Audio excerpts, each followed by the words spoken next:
ಕುಮಟಾ ತಾಲೂಕಿನ ಕೂಜಳ್ಳಿಯ ಶ್ರೀ ಶಾಂತಿಕಾ ಪರಮೇಶ್ವರಿ ನಾಟ್ಯ ಹಾಗೂ ಸಾಂಸ್ಕೃತಿಕ ಸಂಘದ ವತಿಯಿಂದ ಕೂಜಳ್ಳಿಯ ಕನ್ನಡ ಶಾಲೆಯ ಆವರಣದಲ್ಲಿ ನಾಟಕ ಮತ್ತು ಸನ್ಮಾನ ಕಾರ್ಯಕ್ರಮ ನಡೆಯಿತು.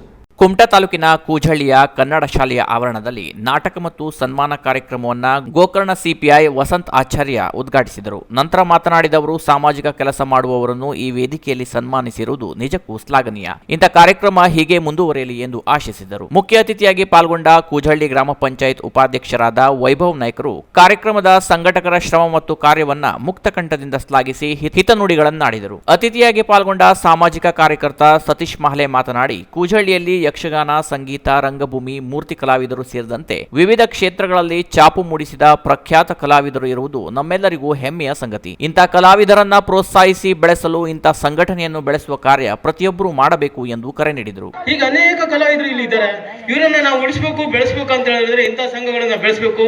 ಇವರುಗಳಿಗೆ ನಾವು ತನುಮನ ಧನಗಳಿಂದ ಸಹಾಯ ಮಾಡಿದ್ರೆ ಸಂಘಗಳು ಇರ್ತವೆ, ಸಂಘಟನೆಗಳಾಗ್ತವೆ, ಇಂಥ ಕಾರ್ಯಕ್ರಮ ಆಗ್ತದೆ ಅಂತ ಹೇಳಿ ನಾನು ಮಾತನ್ನು ಮುಗಿಸ್ತೇನೆ.